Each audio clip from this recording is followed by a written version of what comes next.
Dado que a gente fez o exercício do caminhos, agora eu vou fazer um vídeo rapidinho, só fazendo algumas considerações importantes quando a gente usa o caminhos. Tá? A primeira delas é com relação à inicialização dos centroides. Tá? Porque, tá? Dependendo da inicialização dos centroides, pode ser que eu tenha um resultado A, pode ser que eu tenha um resultado completamente diferente e ainda pode ser que eu tenha um resultado inesperado, tá? Vou começar com esse pequeno exemplinho que está aqui no slide, depois vou fazer um outro exemplo na mão. Por exemplo, nesse exemplo que está aqui no slide, suponha que os meus losangos novamente são os exemplos, tá? Do meu conjunto de dados. E cada bolinha colorida dessa é um centroide. Portanto, aqui, vamos considerar que essa é a minha área dos exemplos, certo?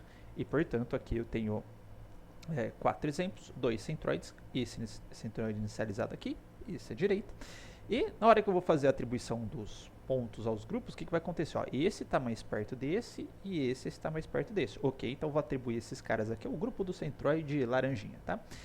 Esse carinha aqui está mais perto desse e esse está mais perto desse, portanto vou atribuir os dois ao centroide do grupo verde claro. Tá? E com isso, após feitas as atribuições, mover os centroides para os centros dos grupos, né?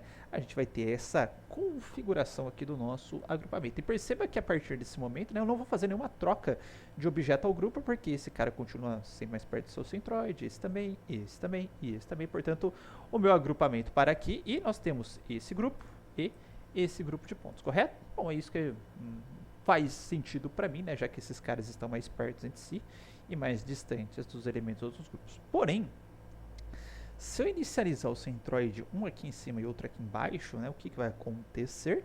Eu vou atribuir esse cara a esse cara a esse, certo? E esse carinha aqui vai ser atribuído ao verdinho, e esse carinha aqui vai ser atribuído ao verdinho. Aí eu vou mover o verdinho para os centros do grupo dele, o laranja para o centro do grupo dele. Temos essa configuração e perceba que esse carinha aqui continua, se eu tentar rodar de novo, né, fazer a atribuição, calcular quem que é o centroide mais próximo, o laranjinha vai continuar sendo o centroide mais próximo desse, o laranja vai continuar sendo o exemplo mais próximo desse, o verdinho vai continuar sendo o exemplo mais próximo desse, e o verdinho aqui também. Então perceba que a hora que eu mudei a inicialização dos centroides, eu mudei o resultado do agrupamento, tá? Só que aí vocês me falam o seguinte, né? Vai falar, pô, e agora, José? Tá? Então, o que você faz na prática, né? Bom, na prática você roda algumas vezes, tá? O algoritmo caminhos com diferentes inicializações de peso, tá? E aí você me pergunta, fala, pô, mas e aí? Eu tive vários resultados de agrupamento. Qual que é o melhor, tá? Então, se a gente recorrer lá à nossa formulinha, tá? Do erro quadrático, tá? Ou soma dos erros quadráticos, ou ainda se você tiver a coesão, né? Desculpa, utilizar a medida cosseno, que quanto maior, melhor, ia chamar de coesão, né? Ou eu vou pegar o agrupamento de maior coesão, caso eu esteja utilizando uma medida de similaridade, ou caso eu tenha uma medida de distância, eu vou pegar aquele que tiver o menor erro quadrático, tá? Ou a menor soma dos erros quadráticos. Bem, então vamos pegar para esse exemplo aqui, ó. Perceba que nessa situação, ó, a distância, a diferença, tá, desse ponto para esse ao quadrado, certo? Também a distância desse cara para esse ao quadrado, a distância desse para esse, a distância desse para esse, é muito menor, a soma das diferenças das distâncias, tá? Vai ser muito menor, tá, do que nessa situação de baixo, tá vendo? Que aqui os exemplinhos estão um pouquinho mais longe dos seus centroides. Então, se eu tivesse rodado essas duas vezes, qual das duas eu escolheria? Eu escolheria essa de cima, porque a soma dos erros quadráticos é melhor, ou se a gente estiver utilizando uma medida de similaridade, a coesão vai ser maior. Tudo bem? Então, é assim que a gente pode sair desta pequena situação, tá? Uma outra situação que eu queria alertar para quem for programar isso daí, normalmente os programas não correm o risco, né? Mas eu, por exemplo, eu gosto de programar, a gente tem que tomar um certo cuidado com o seguinte, na hora de inicializar, deixa eu abrir um outro engine board aqui, tá? Vamos supor que você tem um conjunto de dados aqui, certo? Outro conjunto de dados aqui, ok? E aí eu inicializei um centroidezinho aqui, e outro centroide eu inicializei aqui, ó. O que vai acontecer nessa situação? A hora que eu for calcular a distância dos centroides para os grupos, etc., né? Todos esses caras aqui estão mais perto desse do que desse. Portanto, eu vou atribuir todos esses caras aqui a esse centroide, né? E aí, na hora de eu recalcular o centroide, esse centroide vai parar para cá, certo? E a hora que eu tentar refazer o cálculo de ver se eu vou trocar algum elemento de grupo, eu não vou trocar ninguém de grupo, porque esses caras aqui continuam sendo mais próximos desse centroide, tá? E aí acabou meu agrupamento, com um grupo contendo todo mundo e um grupo não contendo ninguém, certo? Então tomar cuidado na hora de inicializar o centroide, tentar pegar a faixa de valores mais ou menos, tentar inicializar eles ali dentro da faixa de valores, tá?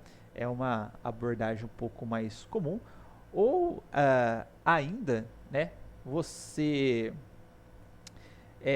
meio que pegar e escolher alguns objetos aleatoriamente da base, tá? E tira a média deles, porque você sabe que o ponto médio vai estar, mas isso escolhido aleatoriamente, tá? Então tem essa alternativa também para você criar uns centroides iniciais, tudo bem? E aí você executa o procedimento do K-means. Bom, além disso, né, a gente tem então soluções para inicialização, tá? Tem essa questão de amostragem, de métodos hierárquicos, na hora que eu estiver falando de agrupamento hierárquico eu falo. Seleção informada de centroides, tá? Então, caso você queira ou caso você consiga visualizar os pontos, né? Para cá. Existe a opção também, você falou, opa, mais ou menos essa configuração, mas é muito, eu acho muito apelativo, né? Mas enfim, você fala, ó, inicializa um centroide aqui, inicializa um centroide aqui e faz o agrupamento para mim, tá certo? Já deu uma boa ajuda para o algoritmo Caminhos, tá? E ainda assim tem algoritmos, né? Naquela questão, né? De inicializar centroides aleatoriamente, fazer vários trials, né? Nessa primeira solução de múltiplas execuções, essa inicialização do centroide está sendo meio aleatória, né? E aí, para quem já fez EA, né, tem uma abordagem evolutiva que aí você pode fazer. Você pode inicializar aleatoriamente, pegar aquelas inicializações que deram o melhor resultado, gerar filhos, né, dessas soluções, que seriam novas soluções baseadas em soluções anteriores, como se fosse um filho. Tem toda uma operação genética e tentar ir melhorando cada vez mais as inicializações de forma a obter melhores resultados, tá? Além disso, tá? Outras coisas que ajudam no algoritmo Caminhos, questão do pré-processamento dos dados, tá? Influencia muito se você não padronizar os seus dados, tá? Então, vou pegar um exemplo simples aqui que eu gosto muito de fazer. Deixa eu pegar minha gradinha aqui. A gente já viu a padronização dos dados, mas num exemplo um pouquinho mais prático, tá? Vamos supor que eu tenha lá novamente uma base de dados com idade, salário. Eu tenho eu tenho 3 exemplos, tá? E aí vamos pensar aqui, eu tenho um cara com 35 anos, eu tenho outro com 36 e aqui eu tenho outro com 78 anos, certo? O cara com 35 ganha 2.300, tá? O cara com 78, ele vai ganhar 3 mil. E o carinha aqui com 36 anos, tá? Vamos colocar que ele ganha 2.700, tá ok?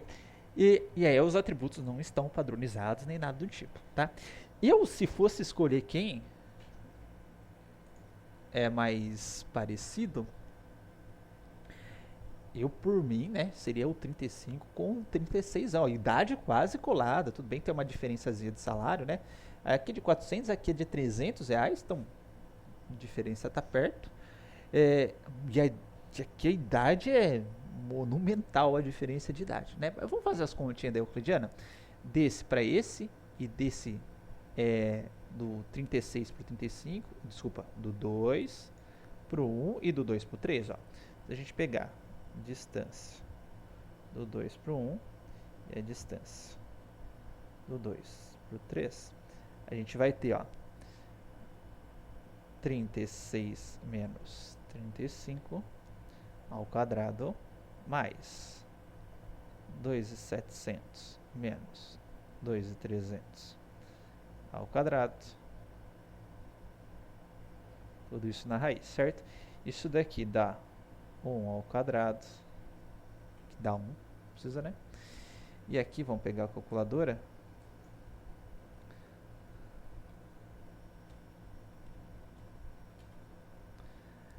A gente tem 160 mil, certo?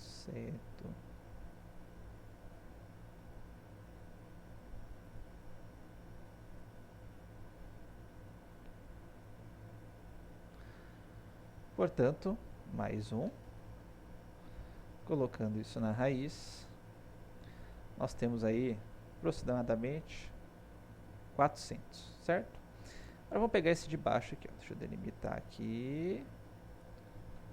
Na verdade, melhor eu pegar esse cara aqui e jogar um pouquinho mais para baixo, né? Vamos pegar a D2 com 3. E aí, vamos lá. Eu vou fazer 36 menos 78 mais 2.700 menos 3.000 ao quadrado. Então, isso daqui vai ser igual. Opa.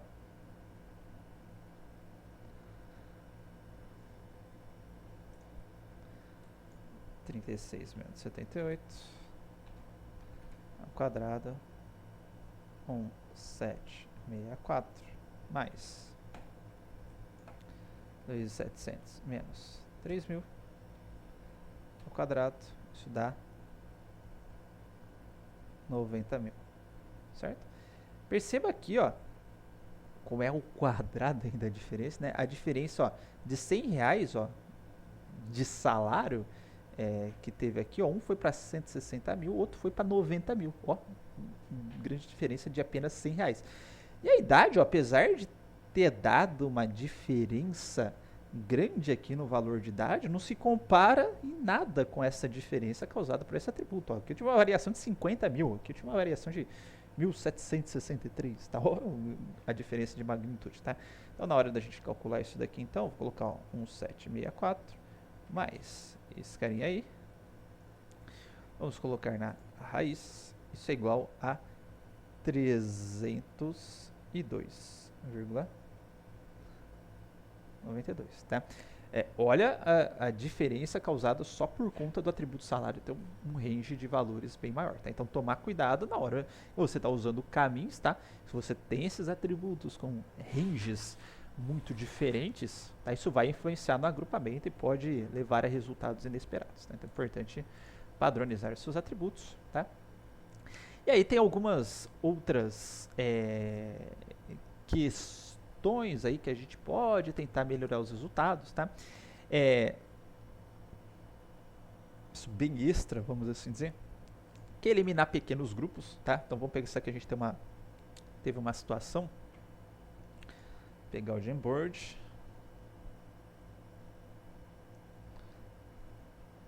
tá? Eu tenho 3 pontinhos aqui isolados que formaram um grupo, né?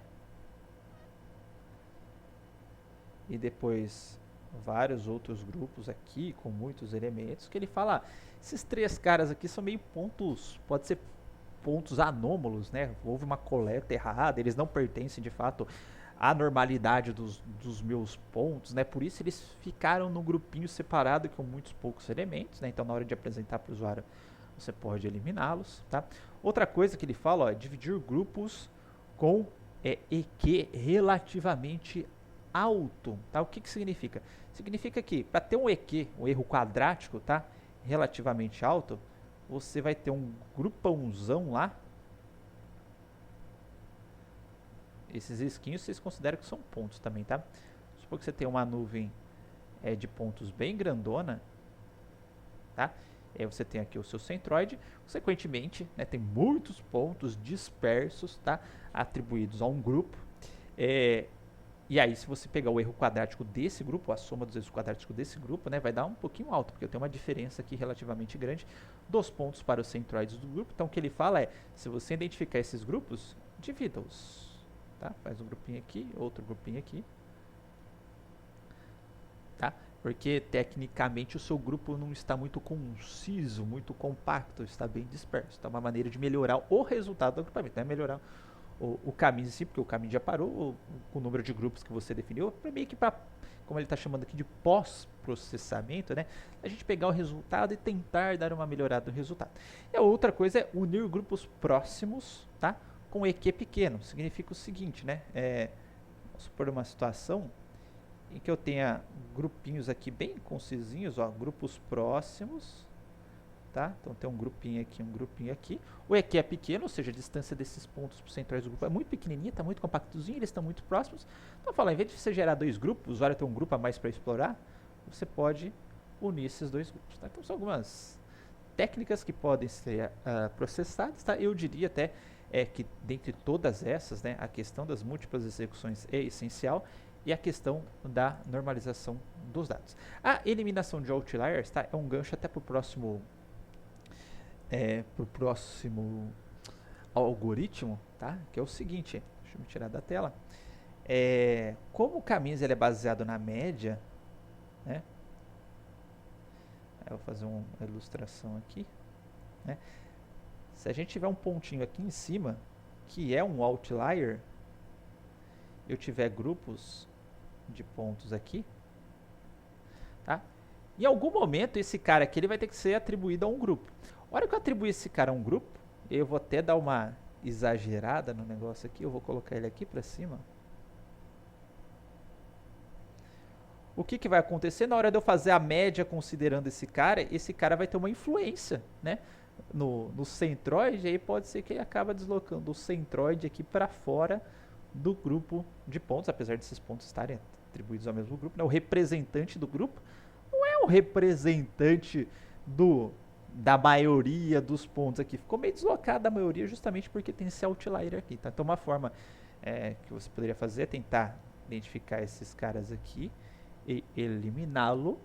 Tá? Então, se eu pegar algo que está muito, muito, muito distante de um centroide, calculo a distância, define um limiar, etc., eu elimino esse cara. Ou utilizar um outro algoritmo, tá? Que é menos suscetível a outliers, que nós veremos a seguir, que é o K-medoides, tá? Mas antes de chegar lá, só para falar que a complexidade do caminhos é nkt, tá? Ou seja, é linear. N é o número total de objetos, K é o número de grupos e N é o número de iterações que eu precisei para rodar objetos. Porque ó, a cada iteração, tá? T, a gente calcula a distância dos N objetos para os K-centroides e faz isso algumas vezes até a convergência, tá? Então ele é linear, tudo bem? Bom, pessoal, então é isso, tá? E... Opa! Eu esqueci dos detalhes, pessoal. Não é isso não, tá? Mais algumas considerações a respeito do caminho, né? Como a gente é sensível a ruídos e outliers, tá? Necessidade de especificar o valor de K pode ser uma desvantagem, tá? A priori você tem que informar qual que é o K, mas existem alguns métodos para encontrar o K automaticamente, tá? Depois se alguém quiser ou tiver curiosidade, posso comentá-los no atendimento. E o caminhos, normalmente ele pega grupos de formatos globulares, tá? E também, ó, ele é um pouco suscetível a grupos de tamanho diferente e grupos de tamanho de cidade. Vamos começar aqui, ó, pelos grupos de tamanhos diferentes. Ó. Perceba que aqui eu tenho um conjuntinho muito denso de pontos. Aqui eu tenho um conjunto mais espalhado, vamos dizer, de pontos. Aqui um conjuntinho menor de pontos e mais denso também, tá? E se você rodar um caminho, é possível, tá, você obter este resultado aqui, que não tem muito a ver com o resultado, mas que respeita os critérios aí e os procedimentos do caminho, muito em função que, devido a diferença do tamanho dos grupos, tá? Ele acaba extrapolando, pegando outros pontos que seriam teoricamente de outros grupos e incorporando para si, tá? Até porque, por exemplo, se esse grupo aqui está mais espalhadão, né? Vamos supor que o centroide de fato dele fosse aqui, certo? Aqui no centrinho mesmo. Percebe que se eu colocar o centroide desse grupo bem no centro desse azulzinho, esses carinhas aqui eles vão estar mais próximos do azulzinho do que do centro desse grupão grandão aqui. Então ele pode sofrer com esse tipo de problema, tá?